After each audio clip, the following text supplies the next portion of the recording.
Assalamu alaikum students.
जी students, कैसी तबीयत है आप लोगों की? ठीक ठाक है? खैरियत है?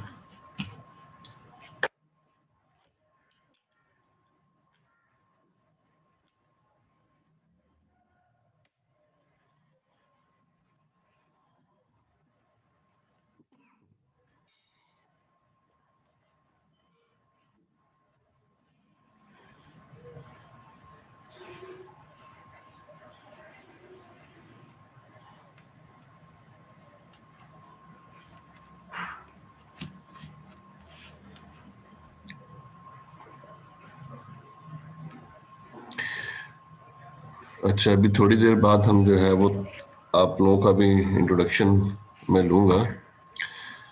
तो उसके लिए आपके पास जो है वो माइक और कैमरा दोनों होना ज़रूरी है, ताकि मुझे ये पता चल सके कि जो है वो मैं किन स्टूडेंट्स को पढ़ा रहा हूँ। कम से कम चेहरा तो मुझे उनका पता हो।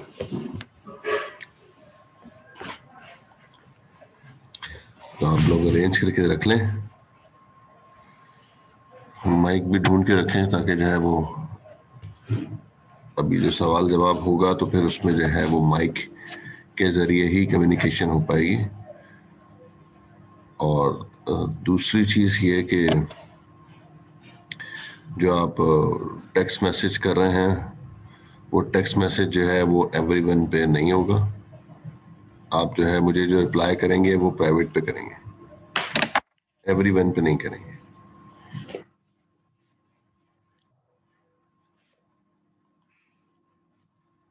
क्योंकि अमूमन ऐसा होता है कि कोई जो है हमें क्यूरी करता हूँ किसी से भी, और वो एक स्टूडेंट से पूछा है तो अगर इसको जवाब नहीं आता तो वो दूसरे से पूछना होता है। तो इसलिए आप जो रिप्लाई करेंगे वो प्राइवेट होगा, एवरीवन पे नहीं करेंगे। ठीक है जी।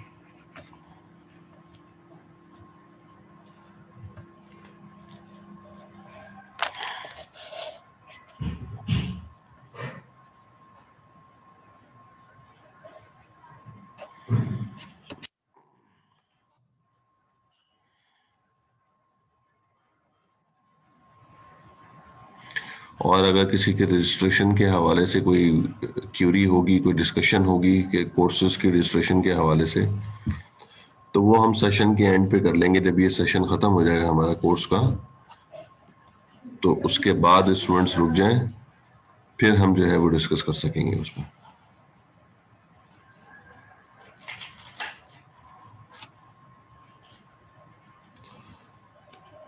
और जो बाकी रिमेनिंग क्लास फेलोज हैं, अगर वो आप उनको जानते हैं, जिन लोगों ने अभी तक ज्वाइनिंग नहीं दी है, उनको पता ही नहीं है, ना तो उन्होंने ग्रुप में शामिल हुए हैं और ना ही उनको पता है कि क्लास हो रही है कि नहीं हो रही। मैसेजेस मैंने किए थे स्टूडेंट्स को, ईमेल मैंने आप लोगों को कर दिए। अब पता नहीं ईमेल आपको मिली है कि नहीं मिली। मैसेज जिन लोगों को मिले होंगे उन लोगों ने जो है वो व्हाट्सएप का ग्रुप तो ज्वाइन कर लिया। अब किसी भी वजह से उनको मैसेज और ईमेल नहीं मिल पाई है तो काइंडली आप लोग उनको जो है वो इन्फॉर्म कर दें।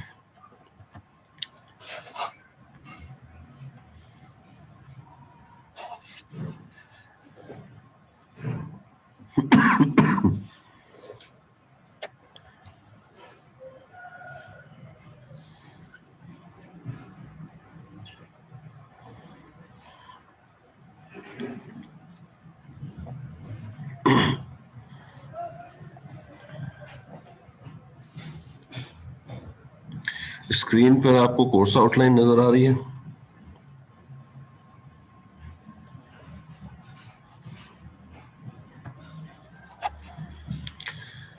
ओके।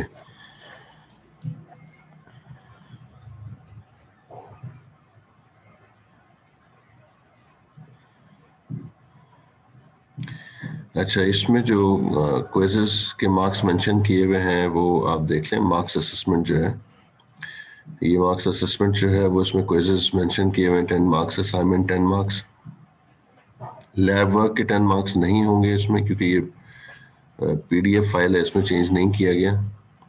मिड टर्म के मार्क्स जो हैं वो 20 से इंक्रीज करके 25% हो जाएंगे। उसके बाद प्रोजेक्ट 20 मार्क्स का होगा। फाइनल एग्जाम 30 से इंक्रीज करके 35% हो जाएंगे। तो इस तरह से ये जो है वो मार्क्स डिस्ट्रीब्यूशन की गई है इस कोर्स की। लैब के हवाले से हो सकता है कल आपकी लैब हो चुकी हो, मुझे मालूम नहीं है शेड्यूल का भी। तो जुनेद अख्तर आई थिंक हैं जो हमारे काफ़ी सीनियर जो है वो कीट के स्टूडेंट हैं, तो वो आपको लैब करवाएंगे इंशाल्लाह।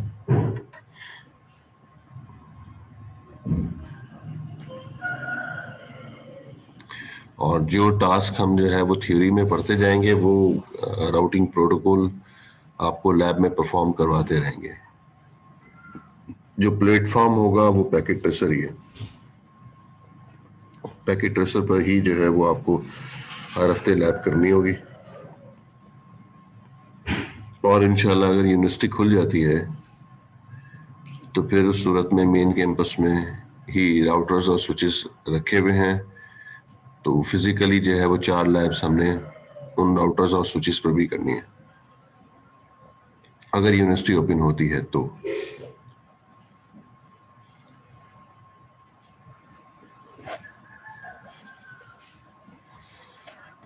अच्छा, लैब नहीं हो पाई, आपको कोई मैसेज आया था कि क्लास नहीं होगी?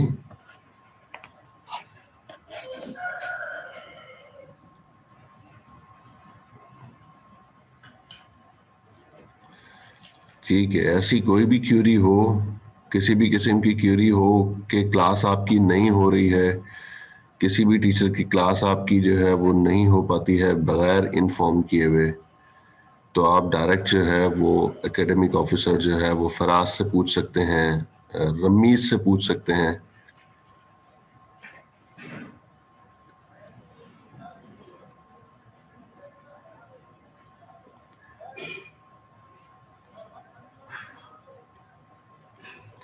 इन्फॉर्म ज़रूर करें आप जो है वो फराज को, और रमीज को जो है वो कोई भी एक अवेलेबल हो तो उसको इन्फॉर्म ज़रूर करें कि क्लास नहीं हो पाई है, क्लास नहीं हो रही है।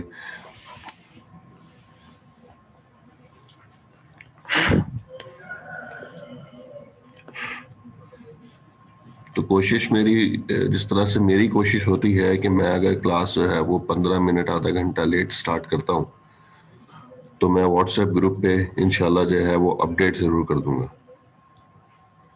कि मैं इतने बजे क्लास स्टार्ट करूंगा। और अगर क्लास कैंसिल होगी तो व्हाट्सएप पर भी जो है मैं आपको बता दूंगा कि आज मैं क्लास नहीं ले पाऊंगा, और पीएफ कीट के जो सर्वर है उससे भी मैसेज करवाऊंगा इंशाल्लाह। तो इसीलिए जो है वो आपका बाकी कोर्सेज के हवाले से भी टीचर से डिमांड करें कि कोई भी एक प्लेटफॉर्म जूम के अलावा होना चाहिए जिससे टीचर जो है वो स्टूडेंट के साथ डायरेक्ट कम्युनिकेट कर सके। जैसे ये मेरा व्हाट्सएप ग्रुप है, कोई फेसबुक पे बना सकता है, तो इस तरह का कोई भी एक ग्रुप मौजूद होना चाहिए जिसके थ्रू जो है वो टीचर और स्टूडेंट आपस में डायरेक्ट जो है वो कम्युनिकेट कर सके।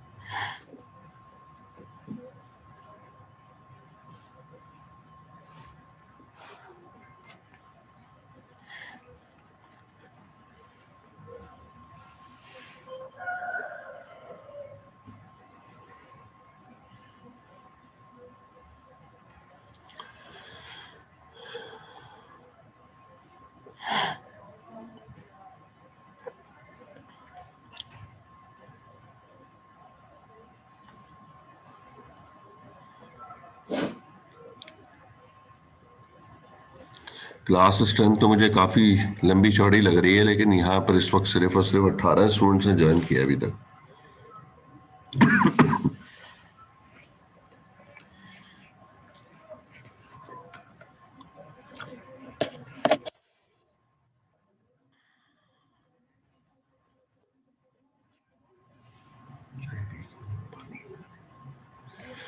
अच्छा,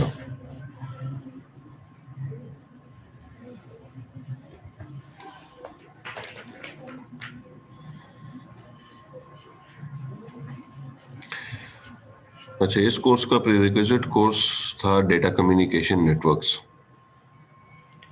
डेटा कम्युनिकेशन नेटवर्क्स में हमने काफ़ी सारी इंट्रोडक्शन जो है वो देखा था उसका, OSI लेयर्स थी। OSI लेयर से रिलेटेड 3 लेयर्स को हमने डिस्कस किया था वहाँ पर, physical layer, data link layer और नेटवर्क लेयर। ये 3 लेयर्स के बारे में हमने डिस्कस किया था वहाँ पे।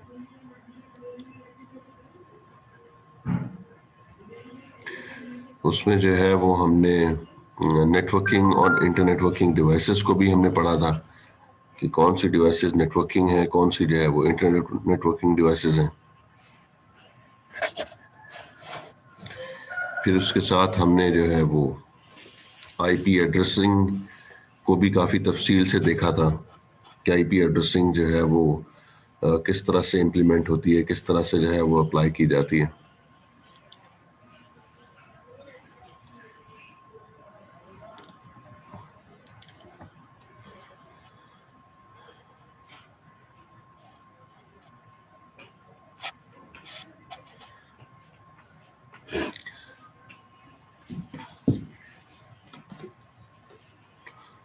तो ये कोर्स जो है वो उसी का एडवांस वर्जन है जो कि हम कह रहे हैं कि internet and internet architecture.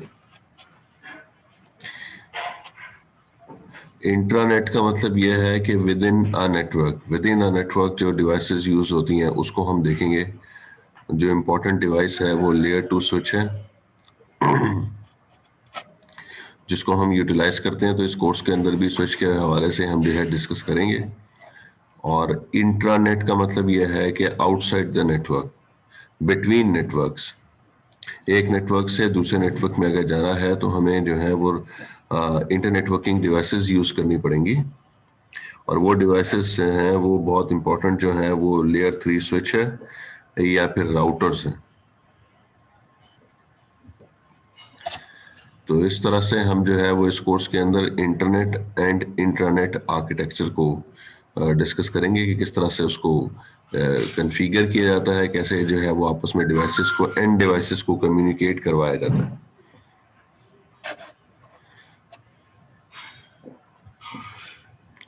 Text book जो है वो सामने मेंशन है, routing TCP/IP by Jeff Duell. Author जो है वो जेफ डुएल है। बुक का नाम है राउटिंग TCP/IP। नेट से आप जो है वो इजीली डाउनलोड कर सकते हैं इस बुक को।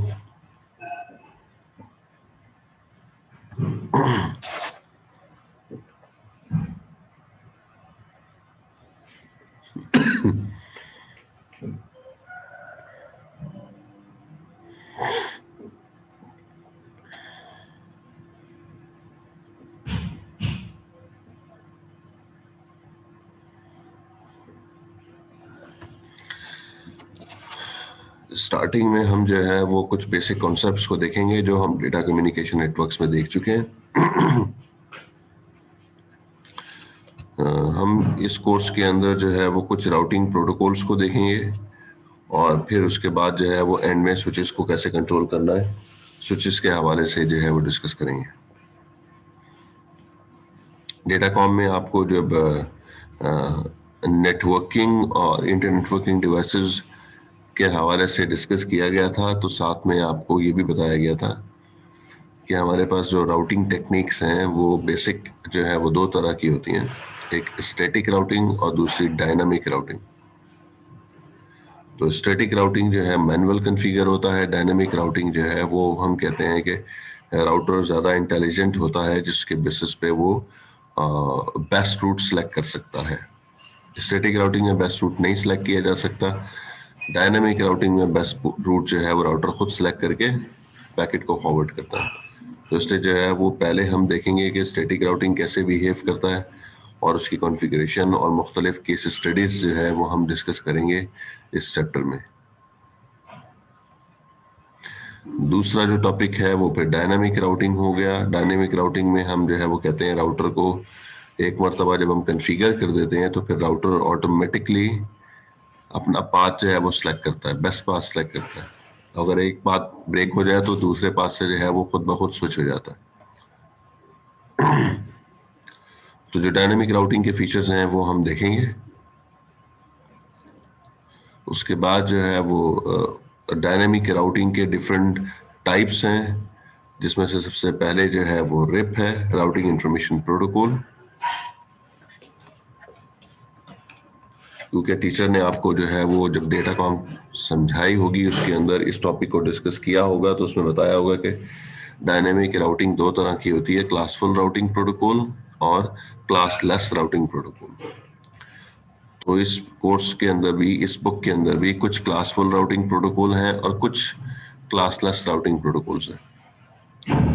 तो ये जो पहला राउटिंग प्रोटोकॉल है ये क्लासफुल राउटिंग प्रोटोकॉल है, इसको हम रेप वर्जन 1 भी कहते हैं, राउटिंग इंफॉर्मेशन प्रोटोकॉल वर्जन 1। फिर दूसरा टॉपिक होगा आईजीआरपी का, ये भी क्लासफुल राउटिंग प्रोटोकॉल है, इंटीरियर गेटवे राउटिंग प्रोटोकॉल। और इसी का एक इनहेंस वर्जन है जो इसी के बाद हम करेंगे, वो EIGRP है, वो इनहेंस वर्जन होगा EIGRP।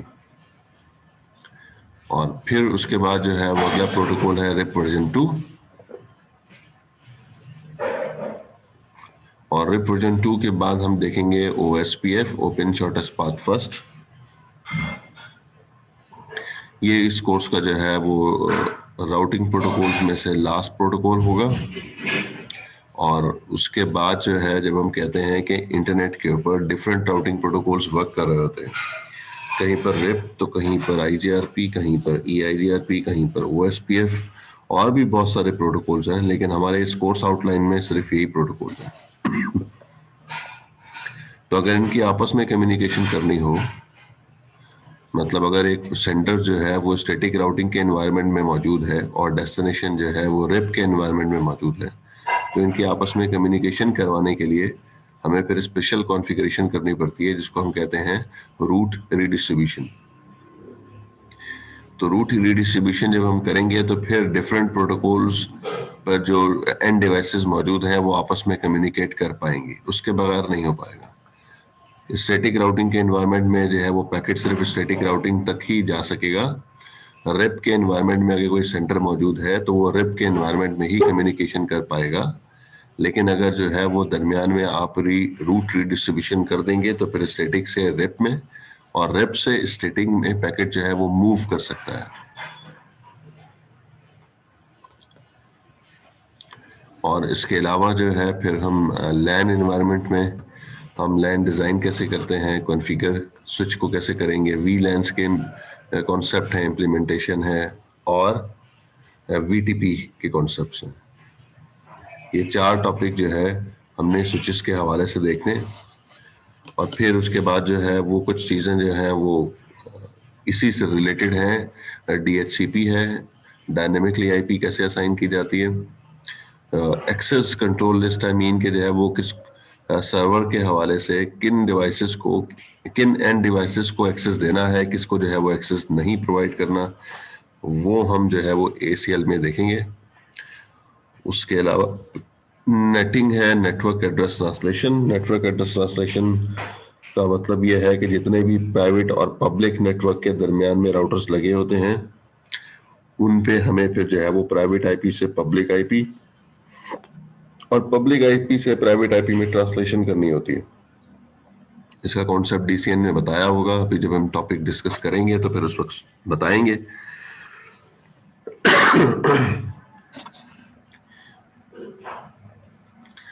तो यहाँ पर भी हम जो है वो देखेंगे किस तरह से कॉन्फ़िगर होता है।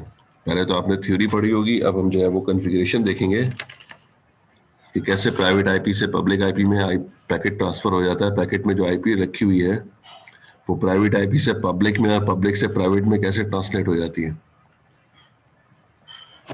और लास्ट का जो लेक्चर होगा हमारा वो प्रोजेक्ट प्रेजेंटेशन के हवाले से होगा। कोई क्वेश्चन आप लोगों का?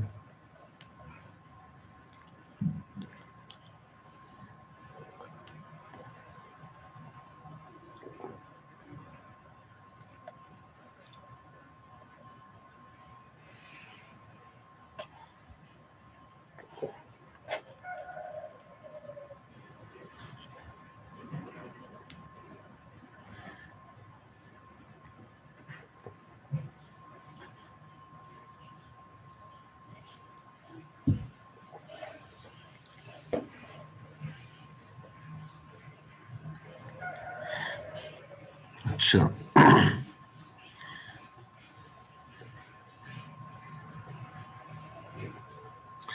अच्छा, एक इम्पोर्टेंट बात यह है कि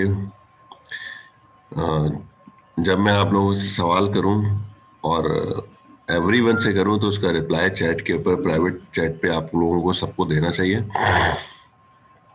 अगर खामोश बैठे होंगे तो फिर मुझे यही लगेगा कि आप लोग जो है वो सिर्फ सिस्टम ऑन करके बैठे हुए हैं और अपना कोई जाती काम आप कर रहे हैं।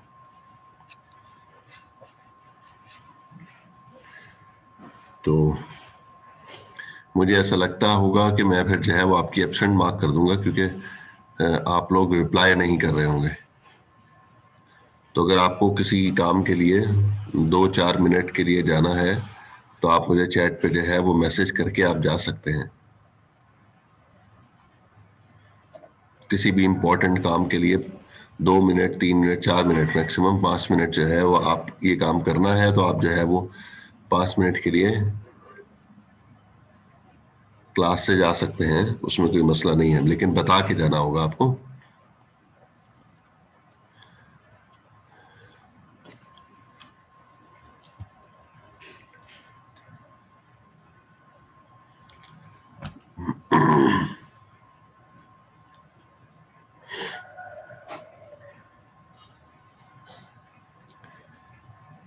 अच्छा, ये जूम पे हम क्लास ले रहे हैं तो उसका जो है वो टाइम लिमिट 40 मिनट का है। तो अगर क्लास डिस्कनेक्ट होती है तो दोबारा हम जो है वो इसी आईडी, इसी पासवर्ड से जो है वो दोबारा लॉगिन होंगे।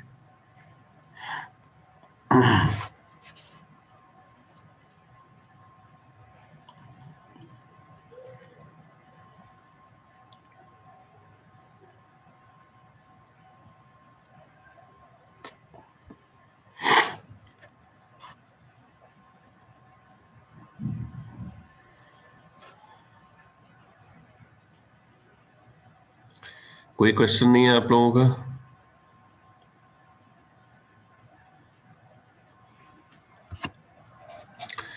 अच्छा जी, ठीक है।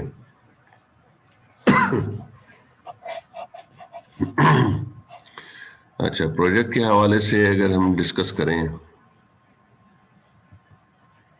तो इस कोर्स में प्रोजेक्ट जो है वो बहुत हैवी है, अच्छा खासा हैवी प्रोजेक्ट है।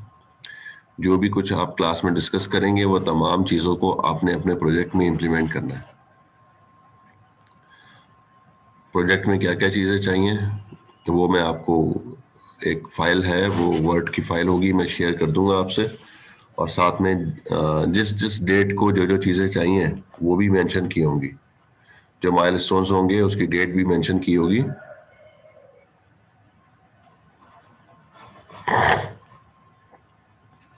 ताकि जो है वो आप उस टाइम को जो है वो फुलफिल कर सके। उसके बाद जो है वो टास्क एक्सेप्ट नहीं होते हैं। मोटी मोटी चीज़ें मैं इसमें बता देता हूँ, बाकी जो है वो वर्ड फाइल में मेंशन किया होगा सब कुछ। सबसे पहले आपने प्रपोजल सबमिट करना है, तो प्रपोजल जो सबमिट करना होगा वो 3rd वीक होगा। 3rd वीक का मतलब ये है कि आज की क्लास है, अगले हफ्ते हमारी क्लास होगी, उसके बाद जो 3rd वीक आएगा उसमें आप लोगों ने प्रपोजल जो है मुझे सेंड करना है। और वो प्रपोजल जो है वो 3rd वीक में क्लास शुरू होने से पहले पहले आप लोगों ने मुझे भेज देना है।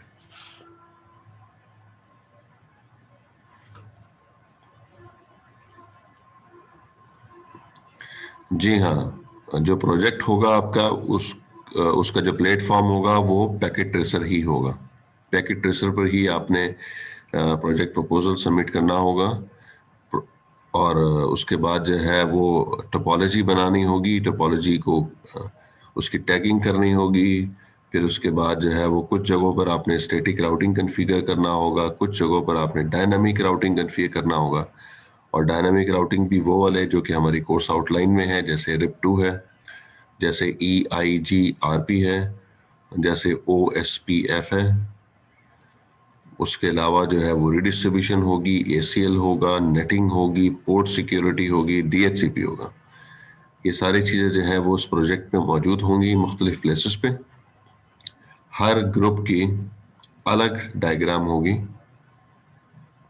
हर ग्रुप का अलग प्रपोजल होगा। सेम प्रपोजल नहीं होगा किसी का भी, तमाम स्टूडेंट्स जो है वो अलग अलग जो है वो टोपोलॉजी बनाएंगे।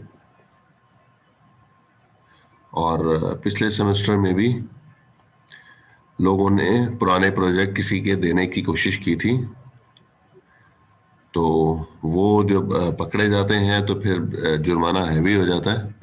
तो इसलिए बेहतर है कि आप जब खुद पढ़ रहे हैं तो जो है वो प्रोजेक्ट भी खुद बनाने की कोशिश करें, इतना मुश्किल होता नहीं है। जो कोर्स को समझ रहे होंगे, पढ़ रहे होंगे, तो वो आराम से जो है वो इस प्रोजेक्ट को बना सकेंगे। ग्रुप मेंबर्स जो हैं वो इसमें 3 होंगे, 2 नहीं होंगे और 4 नहीं होंगे। तो हर ग्रुप में मेंबर की तादाद 3 होगी। अपनी मर्जी से ग्रुप मेंबर बनाएं और प्रपोजल जो है वो आप सबमिट कराएं।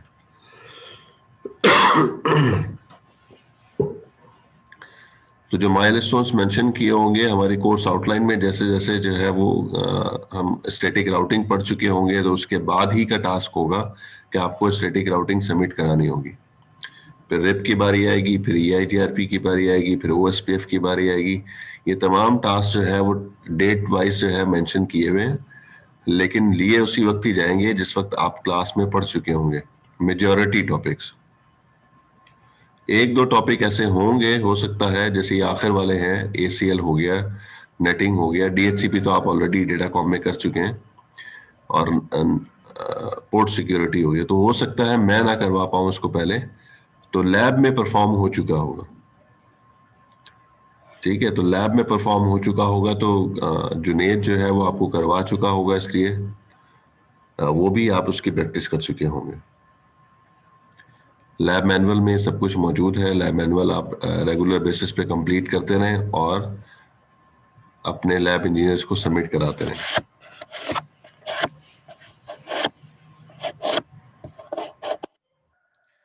प्रोजेक्ट के हवाले से कुछ पूछना है आपने?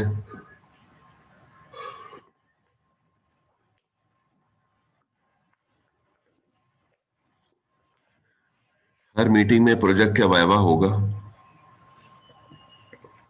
और जितने तीनों मेंबर से जो है वो सवाल होगा किसी भी एरिया में से। जो टॉपिक आज की प्रेजेंटेशन है, अगर वो स्टैटिक राउटिंग पर है, तो स्टैटिक राउटिंग के हवाले से जो है वो जो प्रोजेक्ट में मौजूद है उसके हवाले से हर बंदे से जो है बात हो सकती है। वो ये ना कहे कि आज मैंने ये पोर्शन जो है फला बंदे का था और ये पोर्शन मैंने जो है वो मेरा पार्ट नहीं था, तो इसलिए मैं इसकी प्रेजेंटेशन नहीं दूंगा। ये बात नहीं होगी। तीनों ने काम करना है, तीनों को जो है वो सारी चीजों का आइडिया होना चाहिए। हर एक के इंडिविजुअल मार्क्स हैं। एक बंदा अगर रिप्लाई नहीं करेगा उसको मार्क्स नहीं मिलेंगे, दूसरा बंदा रिप्लाई अगर कर रहा होगा तो उसको मार्क्स मिल जाएंगे। प्रोजेक्ट लिस्ट इसमें कोई नहीं होती है, मैं बताता हूँ।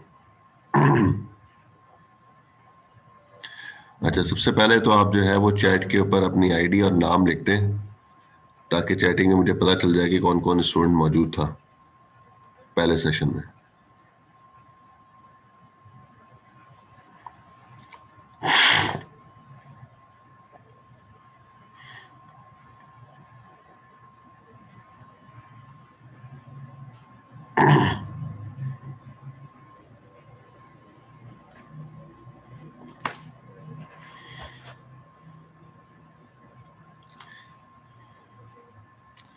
अच्छा, प्रोजेक्ट नेम जो है वो प्रोजेक्ट लिस्ट इसमें कुछ नहीं होती है। आपने जो है वो एक बिजनेस फ्लो बनाना है जो किसी भी कंपनी के लिए है।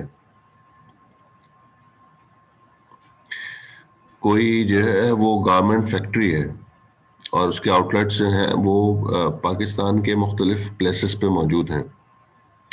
हो सकता है कराची के मुख्तलिफ प्लेसेस पर हों, हो सकता है कि दुनिया में मुख्तलिफ प्लेसेस पर हों। तो ये आपकी कंपनी पे डिपेंड करता है कि आपकी कंपनी कितनी बड़ी कंपनियां बनाना चाह रहे हैं।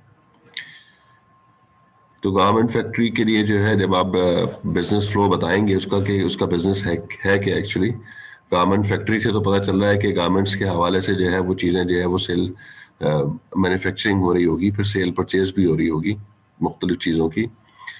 तो वो पहले सबसे पहले जो है बिजनेस फ्लो आपको एक्सप्लेन करना होगा।